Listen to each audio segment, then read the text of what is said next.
Hola, hola, ¿qué tal amigos? Un gusto saludarles una vez más. Estamos aquí en el podcast Empréndete por Unción Televisión también y a través de nuestras diversas redes sociales. ¿Verdad, Boris? Gusto saludarte. Hola, Jorge, ¿qué tal? ¿Cómo estás? Y un saludo también muy cordial para todos nuestros amigos. Recuerden que nos pueden escuchar a través de las diferentes plataformas digitales, Spotify, Apple, Google, Amazon Podcast y desde luego en las redes sociales. En efecto, hoy les traemos un tema súper chévere, así que pónganse pilas, siempre es importante.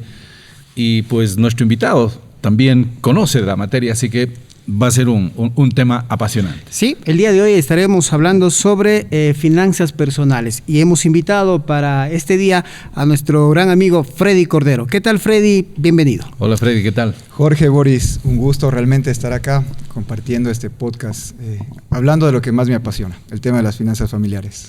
Sí, y bueno, y también es un tema que siempre es un dolor de cabeza, ¿no? Llegar a fin de mes. ¿Te apasiona el tema o el billete? No, el tema.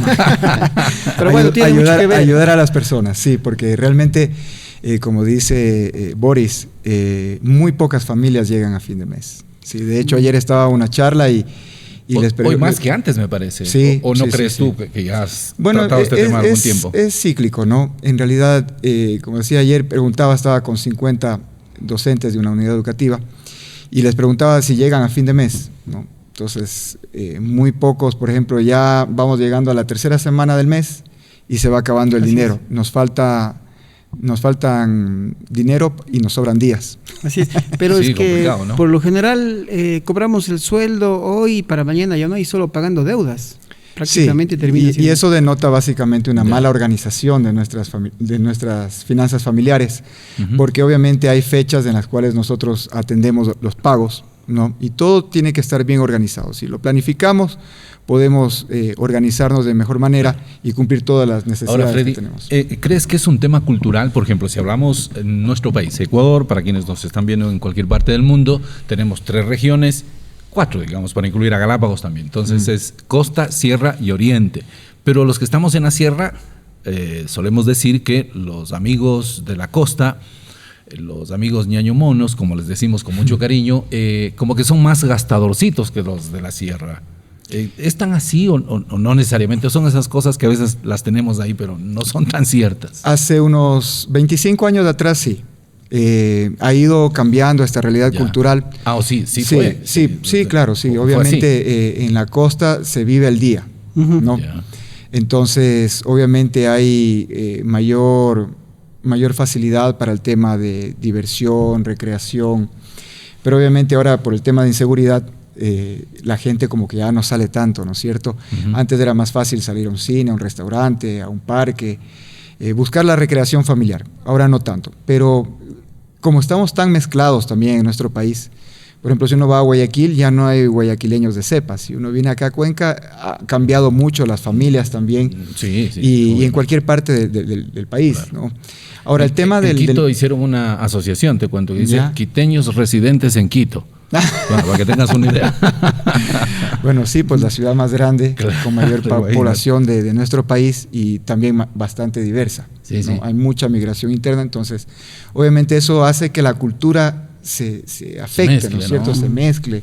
Entonces, pero bueno, el tema del mal manejo de las finanzas familiares es en todo el mundo. En todo el mundo. Lo que pasa es que en los países desarrollados... Como para consolarnos un poco también, claro, de alguna manera, ¿no? En los países desarrollados tienen otra dinámica, ¿no? Entonces, pero igual, hay un mal manejo, muy pocas personas llegan a fin de mes. Tenemos ciudades, por ejemplo, tan costosas como Nueva York, ¿no es cierto? Como París. Entonces la gente también lucha por llegar a fin de mes. Entonces, y como mencionaba hace un momento, no se trata de ingresos, ¿no? Porque si nosotros no planificamos bien el manejo del dinero, no solucionamos esta situación con ganar más dinero, porque obviamente si no hemos manejado bien 100 o 1000, no vamos a poder manejar 2000 o 3000. Pero te ayuda siempre, si ganas más te ayuda, ¿no? Momentáneamente hasta que subimos nuestro estilo de vida. Entonces, una vez que nosotros nos damos cuenta que tenemos mayor disponibilidad de recursos, empezamos a... Psicológicamente eso es un impacto, ¿no? Entonces, la familia dice, bueno, tenemos más dinero para divertirnos, para cambiar el carro, para de pronto irnos de vacaciones, y de ahí viene un fenómeno muy fuerte que también lo conversábamos hace un momento, que es el mal manejo de la tarjeta de crédito, porque empiezo a ser sujeto de crédito de muchas instituciones financieras. Normalmente, por ejemplo, en otros países hay un limitante para otorgar una tarjeta de crédito. Tiene que pasar por un curso de educación financiera, por un lado, y por otro lado, el cupo es máximo 3 veces mis ingresos. Es decir, si yo gano $500, máximo $1,500. Aquí no pasa eso. Aquí te abren. Entonces. A medida de que yo voy utilizando el cupo rotativamente, entonces eso me va liberando y obviamente me va subiendo mis techos de cupos. Entonces, ahí empieza la familia a tener muchos inconvenientes. Uno de los graves problemas en la tarjeta de crédito es el hecho de solamente pagar el mínimo, por ejemplo. Correcto. Y ahí es cuando se va volviendo una bola de nieve y ya al final no tiene nada que ver con el codo. No. Tengo un amigo que dice, las ganas pasan, la plata queda. Tampoco es así. Sí, ¿no? Bueno, es un tema de planificación. Es un tema de planificación. Y el asunto de la tarjeta de crédito, nosotros podemos usarla por 2 formas, ¿no? Una como medio de pago, otra como medio de crédito. Entonces, si yo lo utilizo como medio de pago y pago todo a fin de mes, a los 15 días posteriores al corte, entonces yo estoy trabajando con el dinero de terceros. Estoy utilizándolo como un dinero electrónico, ¿no es cierto? Utilizando mi cupo. Pero si yo lo utilizo como medio de crédito, me estoy apalancando con el dinero de esta institución financiera. ¿Y qué sucede?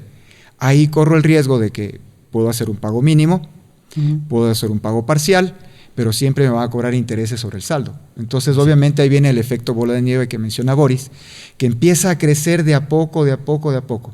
Ahora, hay algo interesante, ¿no? De la misma forma como nosotros entramos a las deudas, con este efecto bola de nieve, de la misma forma podemos salir.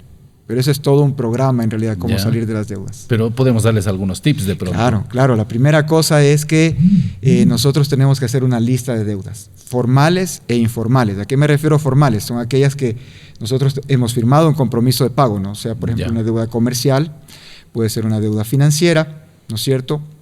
Entonces son deudas formales. Y las deudas informales son aquellas deudas en que, por ejemplo, yo he solicitado dinero a un familiar, a un amigo, o un anticipo de sueldo, etcétera, etcétera. Entonces tengo que hacer toda esta lista de deudas. Pero esas informales, a momentos puedes hacer el loco también, decir así. Claro, ese es el asunto. No te conozco. Y ahí se pierden las amistades, se pierde el parentesco. Pero bueno, hay que honrar las deudas, ¿no? O sea, sean formales o informales, hay que honrarlas. Obviamente. Miren, un principio para prestar dinero, si es que realmente, con mi esposa, desde que nos casamos, hicimos un acuerdo familiar. Ni vamos a pedir garantías, ni vamos a dar garantías. Y eso nos ha salvado de muchas cosas. Muchas cosas. Entonces, eso por un lado. Por otro lado, el asunto es que cuando yo empiezo a ser sujeto de crédito, entonces yo empiezo a ser atractivo en el mercado. Pues, ¿no? Porque hoy en día uno de los negocios más rentables es el tema de vender las cosas a crédito. Por eso muy pocos locales comerciales venden al contado, porque obviamente el negocio está en el crédito. Entonces yo tengo que aprender a conocer cuáles son las condiciones. Pero hay negocios que tú llegas y te dicen, si nos paga cash, le bajamos. Si paga con tarjeta, te recargamos en cambio. Ya, eso es ilegal, por ejemplo. Claro, hay una ley, ¿no? Pero hay una ley justamente del consumidor. Porque la gente a veces dice, no tengo dónde quejarme. Hay la ley de defensa del consumidor, inclusive hay también la ley de defensa del consumidor financiero. Cada banco debe tener un oficial de cumplimiento en cuanto a esto. Pero, por ejemplo, si yo voy a un local comercial, a un local X, tiene que haber un precio de venta al público en el cual esté estipulado que puedo pagar de cualquier forma. Y obviamente entrego un beneficio al cliente. Si yo le digo, oiga, ¿sabe qué? Es 100. Si le pago de contado, ok, le descuento el 7%, que normalmente es la comisión de la tarjeta de crédito, entonces termino pagando $93. Entonces, pero yo no puedo decir, le dejo, vale 90, pero tengo que cargarle el 10%. Porque no solamente suben el porcentaje de la tarjeta de crédito, sino también un adicional que tengo que ganar. Sí. ¿No es cierto? Entonces, a veces te da la idea que son vacunadores oficiales. No compren la ley nada más, porque sí hay la ley efectivamente. Y siempre, y a veces es agradable, ¿no? El hecho de que es este precio, voy a pagarle con débito ahora o también con crédito, pero le dice, pero vale tanto. Claro, inclusive en la tarjeta de débito también. Como que sientes, Freddy, que te están metiendo la mano. Sí. De hecho, es así. Entonces, volviendo al tema de cómo salir de las deudas, ¿no? La primera cosa es hacer una lista de mis acreedores. La segunda cosa es conversar con ellos, ¿no? Y decirles que realmente tengo la intención de pagar, ¿no? No hacer la del avestruz, que meto la cabeza bajo la tierra y me empiezo a esconder, apago el celular, etcétera, etcétera. Claro. ¿No? Porque el acreedor lo que quiere es cobrar. Y yo debería, como decía Boris, honrar la deuda. Claro. Entonces, eso número 2. ¿No? Sí. Número 3, tengo que clasificar las deudas, ¿no? ¿Cómo las clasificas? Más de $1,000, menos de $1,000. Entonces hago una lista, por ejemplo, en la cual yo tengo el valor de la cuota, ¿no es cierto? ¿Cuántas cuotas me faltan? ¿Cuál es el saldo? Y de ser posible en la última columna que diga la tasa de interés. ¿Qué es conveniente pagar? ¿La deuda más alta o una deuda más pequeña? Hay que pagar todas, pero tengo que enfocarme principalmente en la deuda más pequeña con mayor interés. ¿Por qué? Porque eso también tiene un efecto psicológico. Más, ¿no? Esto tiene un efecto psicológico. Por ejemplo, tú que haces deporte, Boris, ¿no es cierto? De primera no corrimos 10K o Claro, 15K, ¿no es cierto? No. Si nunca corrí en mi vida, no puedo el día de mañana decir, mañana voy a correr 5K. No. Porque me va a doler el alma y el apellido, ¿no es cierto? Entonces, yo corro 5C nomás, 5 cuadras. 5 cuadras. Entonces, primero, ¿qué tengo que hacer? Un proceso, ¿no es cierto? Primero camino, luego camino y troto, luego troto pequeñas distancias, de ahí va creciendo conforme voy desarrollando, ¿no es cierto? Se va adaptando, entonces me va ayudando esto. Entonces, en el tema de las deudas también es así. Ya. Si yo estoy pagando todas las deudas y pago la más pequeña con mayor tasa de interés, entonces, ¿qué hago cuando cancelo la primera deuda? Mi cerebro automáticamente me dice que sí se puede hacerlo. Y por lo tanto yo puedo tomar esa misma cuota y abonarla a la que ya pagué a la siguiente deuda. Entonces ahí viene el efecto bola de nieve. Va creciendo los pagos. Finalmente inverso, me voy a quedar con quizás la deuda del vehículo y quizás con la deuda de la hipoteca, que son las más grandes, ¿no? Bien, bueno, son datos interesantes que hay que poner los ojos en práctica también. Pues, Así ¿no? es. Y hay un tema que no hemos hablado todavía, y no sé si es que esto estará en los formales, informales o no, pero es el hecho de los gastos hormiga también. Pues. O sea, ¿cómo podemos nosotros salirnos? Explicarnos primero para nuestros amigos qué son los gastos hormigas, ¿no? Y cómo podemos salirnos de aquello. Las características de los gastos hormiga es que son gastos pequeños que normalmente nosotros lo hacemos en efectivo. Ya, por ejemplo. Normalmente, o sea, menos de $10, por ejemplo, ¿no? Quizás para unos, quizás para otros será menos de $5. Es la plata que cargamos del bolsillo, que cargamos de la billetera. ¿Qué sucede con esto, no? Ya. Compra caramelos, que un tabaco. Sí, yo por ejemplo, digamos, salgo al inicio del día con $20 de mi billetera. Y al final del día regreso con $3. Digo, ¿y ahora en qué se fue la plata? No tengo ni la más mínima idea. Así es. Entonces empezamos a sumar todos estos gastos pequeños y resulta que al final del día no sé dónde se fue la plata. Y si yo empiezo a sumar todo eso durante un mes, por eso es importante, una de las primeras cosas para tomar control de nuestras finanzas es llevar un registro diario de gastos, donde yo tengo que saber qué día, en qué gasté, cuánto gasté y cuánto va sumando todo eso y clasificando de eso qué son necesidades y deseos, porque no todo es necesidad. Lo importante sería salir con esos 20 que tú ponías el ejemplo y al final del día tengo que saber, ok, esos 17 en qué gasté. Claro. Gasté en esto, en esto, en esto. Entonces de eso se vuelve y si al final del día tienes 40 es mucho mejor. ¿Qué pasó? Todavía me encontré $20. Pero por eso es que uno a veces dice, no quiero gastar el billete porque después se me va. No sé en qué lo gasté, ¿no? Y pero ahí viene el otro también que dice, no lo cambies por... No, es realmente por lo que dice, ¿no? Son gastos de hormigas y ahí van, no son necesidades sino deseos, ¿no? Exactamente. Entonces, otro factor importante es conocer la diferencia entre necesidades y deseos, inclusive sumando una tercera categoría de deseos de calidad. Y me explico. Ya. Si ahorita estamos con hambre, ¿qué les gustaría comer, por ejemplo? Algo sencillo. No, unas papitas de pronto. Ya, unas papas fritas. Una pizza. Una pizza, ok. Esas papas fritas, ¿cuánto valen?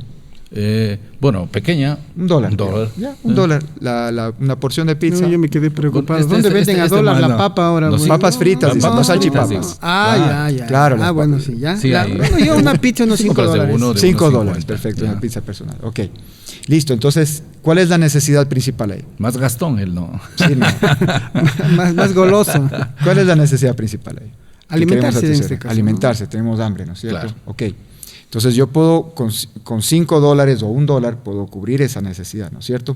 Ahora, yo digo, pero me apetece algo mejor. O sea, quisiera una hamburguesa de 350 gramos con doble queso. Ya. ¿Cuánto cuesta? Le vas poniendo más cositas. Exacto, ya vale $10, ¿no? De 8 a $10. Entonces estamos de acuerdo.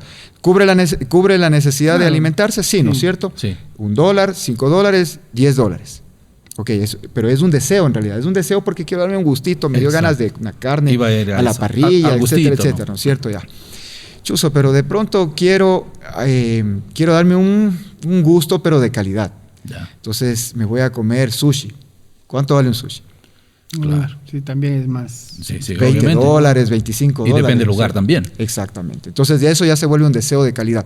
Cubre la necesidad, pero estoy pasando de una necesidad básica a un deseo de calidad. ¿No es cierto? Entonces, eso es más o menos la idea. Estamos gastando mucho dinero en deseos de calidad y en deseos. Por eso es que cuando llegamos a la quincena o a la tercera semana, Claro, ya no nos alcanza. alcanza el dinero para cubrir las necesidades. Estoy Entonces, gastando más también de lo que me ingresa, ¿no? exactamente. Y entonces, ¿ahí qué pasa? Empiezo a tarjetear. Tengo que hacer las compras del supermercado, no tengo para gasolina, etcétera, etcétera. Entonces empiezo a tarjetear. Y ahí viene el efecto bola de nieve. Empiezo a gastar más de lo que gano. Y allí quizás el problema es que cuando vamos a hacer las compras en el supermercado con la tarjeta, creo que es un grave error comprar o diferir para 3 meses, por ejemplo, las compras del mes. Ya. El siguiente mes voy de nuevo, 3 meses, el siguiente mes Así de es. nuevo, y realmente... Pero eso te puede salvar un momento, digamos, porque hay temas de crisis también.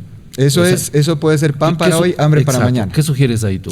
A ver, Me estás hablando como el Banco Central ya. a ver, uno de los consejos prácticos para el manejo de tarjeta de crédito, la primera cosa es utilizarla para algo que esté en mi presupuesto. Por ejemplo, yo puedo pagar el plan del celular, puedo pagar el plan de internet, puedo pagar servicios básicos, puedo pagar la colegiatura de mis hijos, puedo pagar cosas que puedo pagar el supermercado, pero en corriente, ¿no? Porque ahora que dices colegiatura de los hijos, he escuchado vienen. exacto que hay instituciones que te piden ya el pago del año. Sí. Del año. Sí. O sea, ya no hay el mensual. Es ilegal también eso. Entonces, pero por ejemplo, yo puedo tener una... de ley te obligan a la tarjeta. Sí, entonces yo puedo tener 10 meses sin intereses. Lo que pasa, yo trabajé como gerente de 2 instituciones educativas. Ya. Entonces, es ilegal el tema, no está autorizado esto de aquí. Sin embargo, se puede manejar bajo el consentimiento del padre de familia. ¿Por qué? Porque para mí es cómodo. Me olvido de estar haciendo la transferencia o acercarme a pagar, a colecturía o cosas así, ¿no es cierto?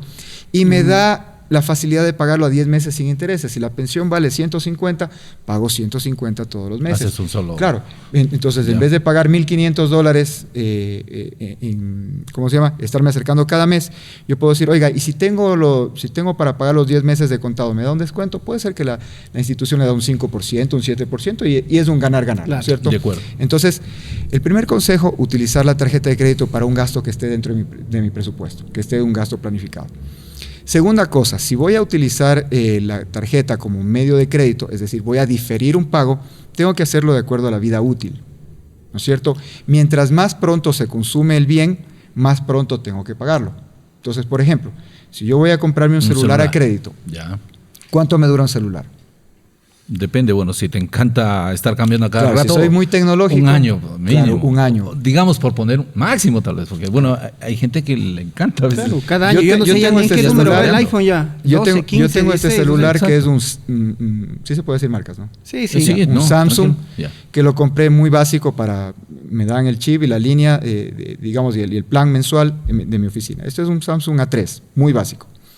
Tengo un iPhone 7, que tiene, creo, no sé si será 5 o 7 años. Ambos me sirven para comunicarme. Yo no soy tecnológico. Yo no soy muy tecnológico, pero hay gente que sí. Que sí Entonces, claro, si nosotros, estoy hablando, por ejemplo, si- nuestra actividad claro, sí por la necesitamos. actividad se necesita, Ajá. exactamente, inclusive para grabar cualquier cosa dentro ¿Cómo del no? trabajo, ¿no es cierto? Pero, por ejemplo, si este celular a mí me sirve, yo no necesito cambiarlo. Entonces, si yo ya lo tengo 5 años, entonces yo podría haberlo diferido para 12 meses, sin problema, ¿no es cierto? De ¿Y acuerdo. por qué? Porque me va a durar 5 años o más. Ahora estaba pensando actualizarlo, por ejemplo. Entonces, no sé cuánto me Sí, darán. porque ya $70. 7 ya. Claro, ya ni siquiera pide las actualizaciones. Claro, ya Sí, no. sí, sí. Ya ¿No es no cierto? actualiza. Y iPhone a veces tiene esos Ese es el asunto, esos peros. el ¿Qué, enganche, qué ¿no? problema hay de lo que se ha escuchado también de que es un mal negocio comprar un vehículo de agencia porque apenas sale, primero se deprecia, pierde el IVA? Yo he perdido bastante dinero en eso. He ¿Sí? comprado algunos vehículos, ¿cómo se llama? De contado y nuevos En agencia. en agencia. Por ejemplo, tuve un auto que era 2017, lo compré en aquella época, justo en 2016 entré a trabajar como gerente de esta institución educativa. Ya. Yo tenía una camioneta. Entonces esa camioneta, digo, bueno, para el fin que tengo de moverme de la casa a la oficina, camioneta ya como que no va. Ujú. Entonces un Claro. concuñado vino y me dijo, te compro la camioneta. Con un Listo. auto suficiente. Sí. Entonces me compró la camioneta y ajusté más o menos $3,000 y me compré un auto. Ese auto era 2017 Ujú. y lo vendí el año anterior y perdí más o menos, bueno, entre comillas perdí, ¿ya? Y ya vamos a razonar por qué no. Si yo lo hubiera vendido enseguida el vehículo, claro, perdí automáticamente el 12% del IVA. Y más o menos los vehículos se deprecian entre un 5 a un 10% anual, dependiendo de la marca, claro.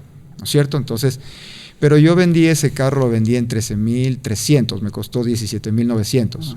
Entonces perdí $4,600. ¿Pero en cuánto tiempo?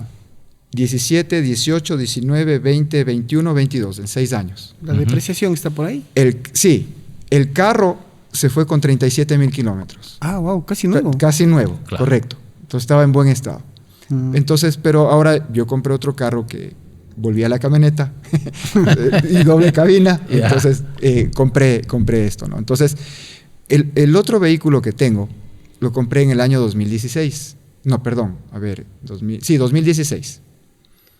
Y ese carro va a llegar a 90,000 kilómetros, recién. Sí. Entonces, estamos hablando de 16, 17, 18, 19, 20, 21, 22 y medio año del 23, 7 años y medio. Sí. Ahora, ese carro sí está en la mitad de precio de lo que lo compré. Ahora, ese carro nos ha servido un montón. Yo he hecho un análisis de esto y realmente si yo vendo el carro enseguida, pierdo plata. Pero si uno utiliza el tema de la depreciación y también utiliza el tema del servicio del vehículo, claro, el tema tiene un costo de mantenimiento, seguro, matrícula, etcétera, etcétera, ¿no? Porque yo digo, también no estás pensando que vas a comprar un carro para venderlo enseguida. Así es, exactamente. Compras un bien para quedártelo un tiempo, ¿no? Solamente un carro que compré nuevo no perdí plata. ¿Cómo? Y es un Hyundai Tucson. ¿Cómo fue eso? De la primera generación de Tucson. Ya. Compré en 19,990 ese carro. Lo vendiste en 19,990. Lo compré en el 2006. 2010, perdón. Y lo vendí en el año 2013 en 20,000. Wow. Mira, ¿y por qué se dio ese fenómeno? Porque ese carro fue tan apetecido, porque ese carro era una belleza, motor 2000, alto, bajo consumo, cómodo, muy familiar. Entonces, pero yo necesitaba algo ya con 3 filas, por ejemplo. Entonces, ahí no. Creció la familia. Sí. Claro. Sí. Entonces, quizás lo conveniente sería como comprar un carro de agencia del 2023, por ejemplo, comprarme uno del 2022, 21. Sí, quizás por lo menos 3 años atrás. Siempre, por lo menos 3 años atrás estado, es que está usado. Si está 5, está bien. Prácticamente nuevo, ¿no? Pero el asunto es que también uno tiene que ver cómo es el estilo de la familia, ¿no es cierto? O sea, si no necesito realmente un carro grande, ¿para qué voy a cambiarlo nuevamente? Entonces, pero en realidad el carro en sí, si bien es cierto, tiene 2 características. Es un activo porque tiene un valor monetario, pero también es un pasivo porque representa gasto. Se vuelve 100% activo cuando ese carro me genera ingresos. ¿Sí?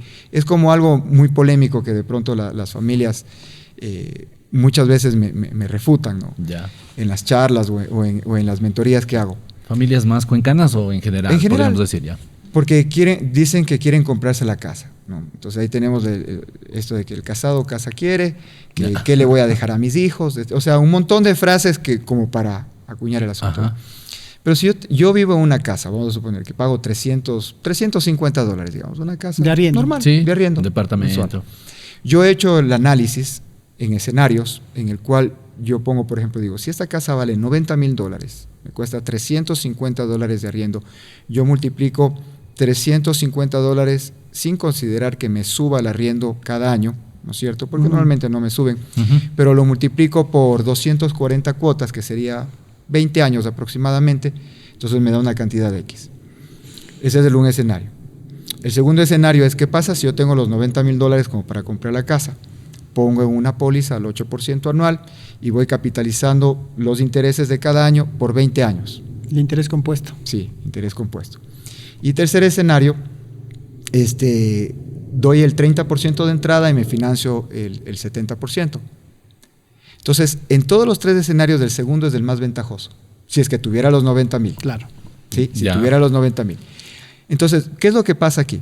Si yo tengo un arriendo de $350, es un arriendo accesible, pero si yo voy a solicitar un crédito por $73,000 aproximadamente, que es el 70% de esa casa, entonces yo me voy a endeudar por lo menos entre 15 a 20 años y me va a salir una cuota de entre $550 a $600. Entonces estoy pagando mucho más de lo que vale un arriendo. La gente va a decir, sí, pero estoy construyendo un activo. hay que ver cuánto termino pagando de intereses. Entonces hay que hacer un análisis y sacar bien el cálculo, ¿no?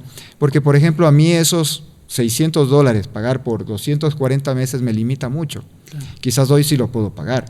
Pero si viene, por ejemplo, lo que pasó en la pandemia. Claro, no sabes qué puede hacer. No tienes económica, una bolita de nieve. una guerra. Tantas cosas que te quedas sin trabajo, pasar, cambias de trabajo. O sea, entonces, el asunto cuando yo tomo un crédito, estoy tomando el principio de traer el dinero del futuro al presente. Y obviamente eso tiene un costo, ¿no es cierto? Entonces, las deudas no son ni buenas ni malas. Cada familia tiene que analizar para qué las utiliza. Pero yo creo que si tomamos el principio de los judíos, ¿no es cierto? Ellos antiguamente se endeudaban máximo para 7 años. Entonces, es un buen principio el de los 7 años. Yeah. No es mucho tiempo porque no voy a pagar tanto interés. Si yo saco una deuda a 20 años, hay una reglita de oro ahí, recién en el año 13º, estoy 14º, estoy recién pagando la misma capital e interés en la cuota. Porque al inicio solo es el interés. Eso, solo pago el interés. Exactamente. Freddy, y algo también que es muy importante y que se ha escuchado muchísimo, y quizás nuestros amigos que nos escuchan y que nos ven habrán también escuchado el hecho de la libertad financiera. ¿Qué es la libertad financiera? De hecho, Boris, fíjate, creé un juego que se llama Libertad Financiera. ¿Ya? Lamentablemente no lo pude sacar al mercado por el costo. Es más o menos, tiene la característica de un monopolio. ¿Ya? Ya. Tiene 4 colores, color azul, amarillo, rojo y verde, para 4 categorías. Ya.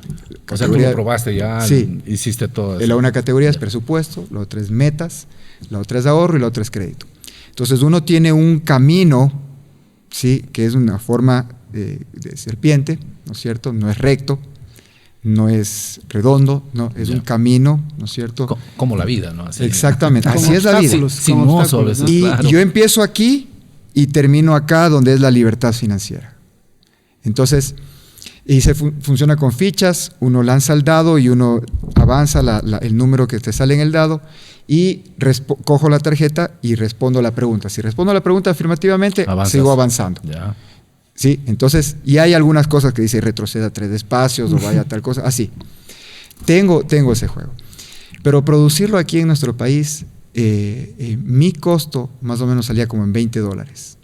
Pero ¿y no puede ser didáctico quizás para las escuelas, sí, colegios? Sí, entonces un amigo me decía, mándalo a hacer en China.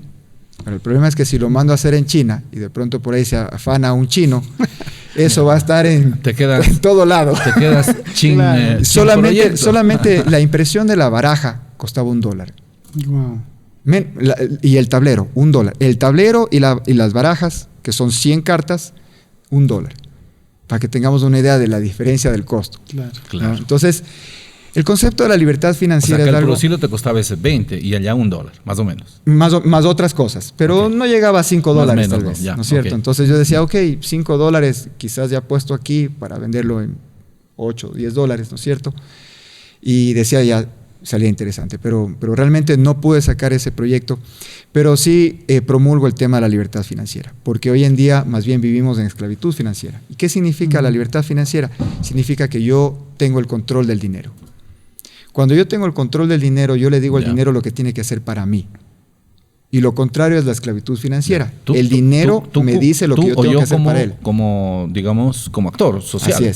Así es. ¿Por qué? Porque yo le digo al dinero lo que tiene que hacer para mí. Esto, tú te vas a ahorro, tú te vas al gasto, tú te vas aquí, tú te vas acá. Entonces yo lo clasifico y empiezo a tomar control del dinero. Hago que el dinero trabaje para mí. Exactamente. No a la inversa. Exactamente. No hay esos casos, ¿no? Claro. Yo escuché más o menos el tema de la libertad financiera, es el hecho de que, por ejemplo, si es que yo cubro mis gastos y mis necesidades con $1,000 al mes, por ejemplo, digamos yo tengo $12,000, es decir, que yo tengo libertad financiera para un año.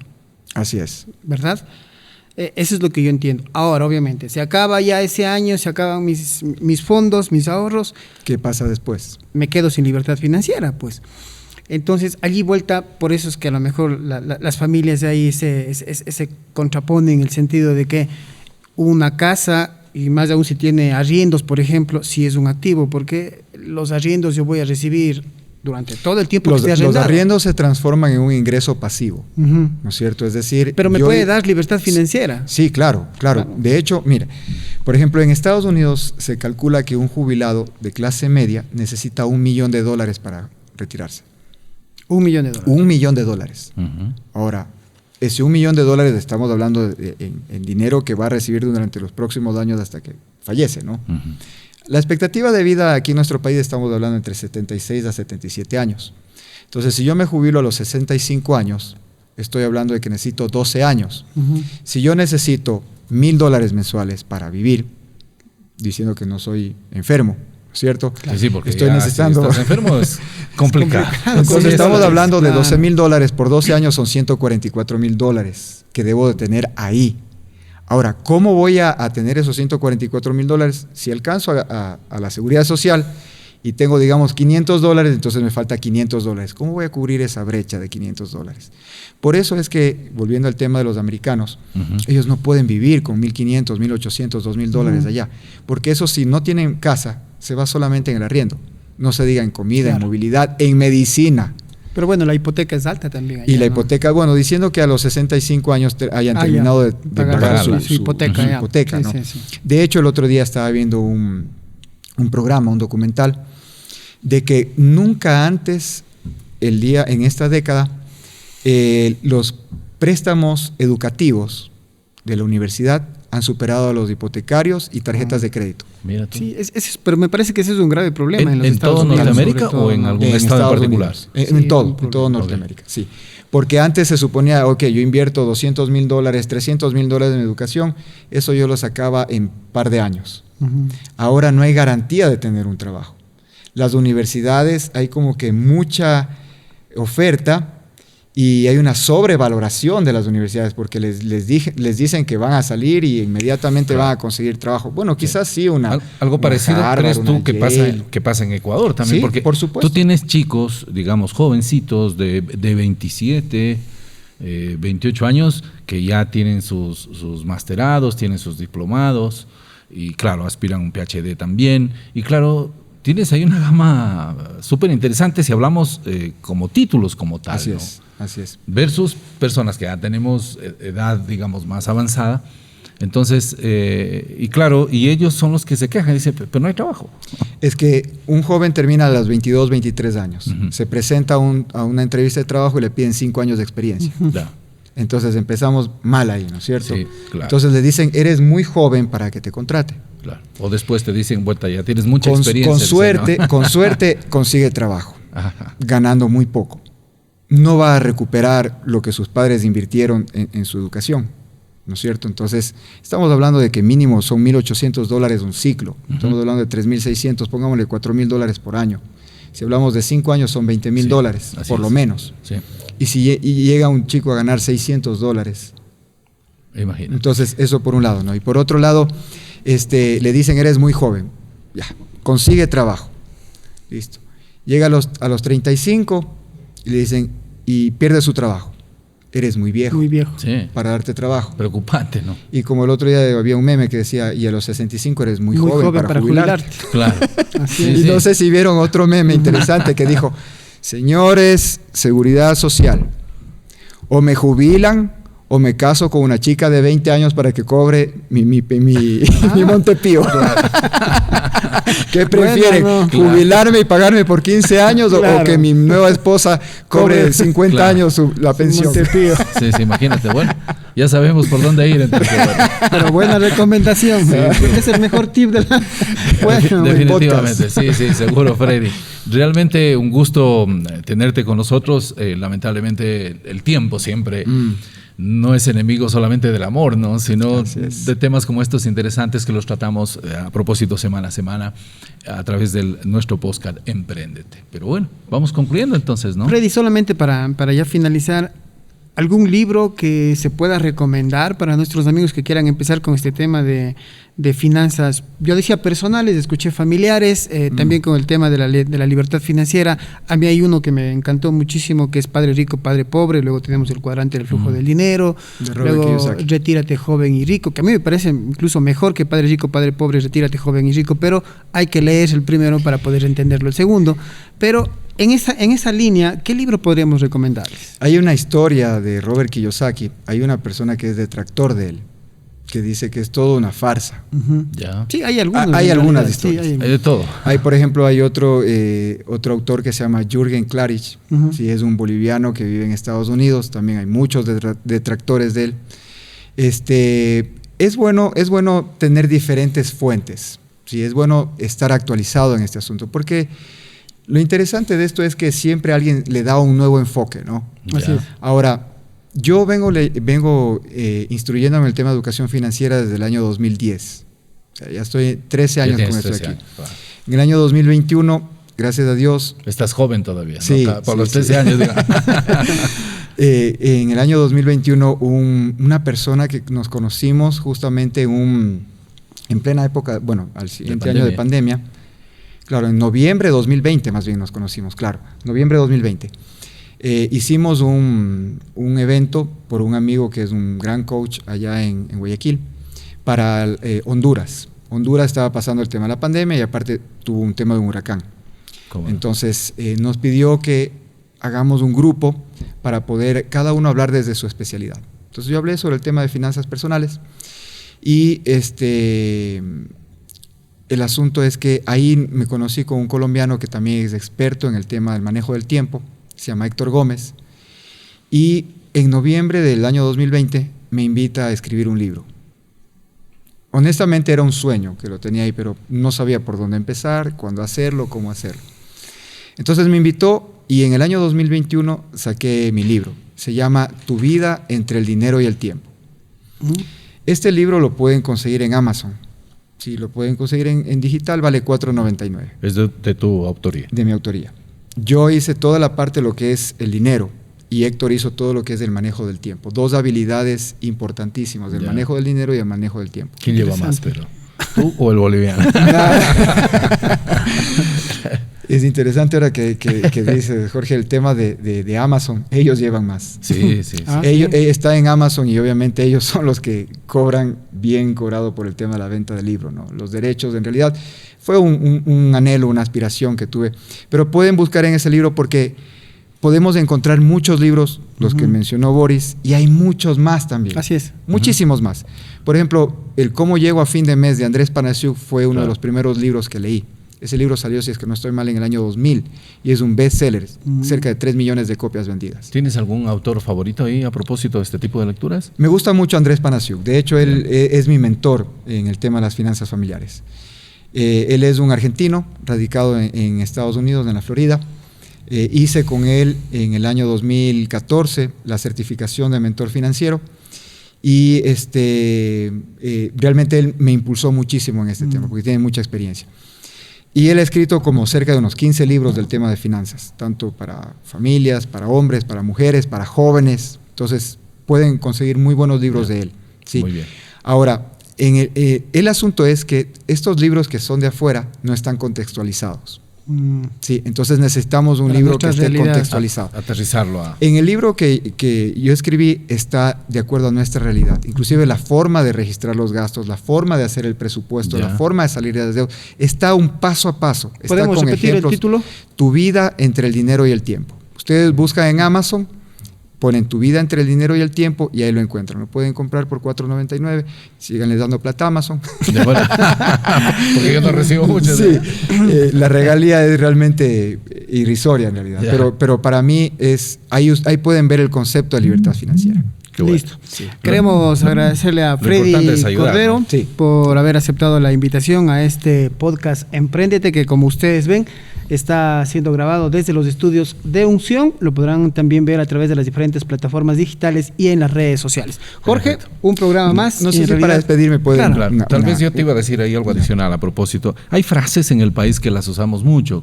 Hasta el propio presidente actual algún rato le dijo a los jóvenes ya sabes cuál es el resto, ¿no? O el otro, chúpate la plata también, o cosas como esas. Sí. ¿Qué crees tú? ¿Qué le podemos decir a la gente? Así como hay esas frases, también hay paradigmas. Hay un paradigma, por ejemplo, que dice, si no me endeudo, no hago nada. O el famoso chulla vida. Chulla vida, claro. Chulla vida. Que hay que gastar la plata indiscriminadamente. Y no es ni lo uno ni lo otro. No hay una sola fórmula para esto de aquí. No hay una sola fórmula. Tenemos que, cada familia tiene que como yo les digo, ¿no? Yo les doy la tela y ustedes háganse el traje hecho a la medida, ¿no? Porque cuando hago mentoría, eso es lo que hago, ¿no? Buena frase, sí. Sí, entonces, pero solamente quería decirles algo. Y antes de ayer conversábamos con Boris y le decía que la primera y única institución educativa en el país, que tiene un programa de educación financiera desde primero de básica hasta tercero de bachillerato está aquí en Cuenca. Ya. Y yo les he acompañado durante este último año con un programa de educación financiera que incluye a toda la comunidad educativa, incluye a los docentes y administrativos, incluye a los padres de familia, incluye a los niños. Entonces ahí tenemos este trípode, ¿no es cierto? 3 patas de este lugar para poder salir. Y esa es la unidad educativa Kennedy. Ya. Sí, y justamente ayer estuvimos haciendo un taller de actualización y era muy interesante porque a los niños, que tenemos muy pocos minutos de atención, hay que trabajarles, y yo les traté a ellos como niños. Hicimos crucigramas, sopa de letras, hicimos ¿quién quiere ser millonario financiero? Ya. Hicimos un poco de juegos. Póngale la cola al burro, todo eso. ¿No? Muy didáctico. Y las finanzas, la gente le tiene miedo, porque no sabe. Obviamente cuando algo no conozco, me da temor. Pero en esta unidad educativa, ojalá se puedan sumar muchas otras unidades educativas y que se vea un proyecto. Ellos hicieron y creamos un proyecto de innovación curricular que está aprobado en el Ministerio de Educación y ellos lo están haciendo. Porque recuerden ustedes que en el bachillerato los alumnos reciben emprendimiento, pero ¿cuáles son las bases que vienen antes? Entonces, es importante esto, dar a conocer también que está aquí en nuestra ciudad, en Cuenca. Bases la primera y única chicos, institución educativa, la Unidad Educativa Kennedy, que siguió con este proyecto de innovación curricular con el programa de educación financiera. De hecho, muchos fracasos de los emprendimientos es por no tener cultura financiera. Exactamente, exactamente. Jorge. Y hay profesionales igual, ¿no? Por ejemplo, tú tienes, sobre todo en las ramas técnicas, que por ejemplo no saben gerenciar proyectos. Ayer fui a una por decir consulta algo, médica, ¿no? Y este doctor cobra $50 y llegó atrasado porque estaba en una cirugía, sí.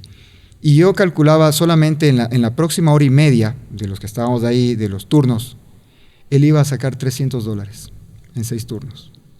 $300 solamente en hora y media. Sumémosle que, diciendo que nada, saque $500 al día, sin operaciones. Estamos hablando de por lo menos $12,000 al mes. Claro. Si ese médico no sabe administrar el dinero, al igual que un arquitecto, al igual que un periodista, al igual que un economista, al igual... Sí. Bueno, saca a los periodistas ahí porque no ganamos 12,000. No digo porque ganen 12,000, sino que porque ganemos mucho, ganemos poco, no administramos bien el dinero. Tú dijiste durante la conversación que no necesariamente va por ahí. Exactamente. Entonces, se trata de eso, de considerar el manejo de la administración de nuestro dinero como una habilidad necesaria para la vida. Muy bien. ¿Dónde crees que está? ¿Aquí o aquí? En ambos lados. De todo. En ambos lados, sí. En ambos lados. Pero hay un concepto que se debe aplicar. Primero yo tengo que aprender principios, conceptos. Luego tengo que aplicarlos porque mi cerebro funciona así. Si yo no aplico y no veo que funciona, no voy a hacerlo. Y luego tengo que compartirlos con otras personas. Porque siempre vamos a compartir algo que sí funcionó, ¿no es cierto? Vamos a un restaurante, nos gustó la comida, yo recomiendo. Claro, ¿cierto? boca Entonces, a boca, ¿no? Exacto. Muy Eso bien. tenemos que hacer. Muy bien, gracias Freddy por tu charla. Se convirtió casi en una charla. Así Todos es. hemos aprendido, esperamos que ustedes también. Pero lo importante es pasar a la acción. Exactamente. ¿Verdad? Es decir, podemos conocer de muchas cosas, ¿no? Pero si en realidad no las adaptamos a nuestra propia vida y los ponemos en acción, no nos va a servir de mucho, ¿no? Correcto. Puedo comerme libros, pero al final... Se queda solo en conocimiento nomás. ¿Verdad?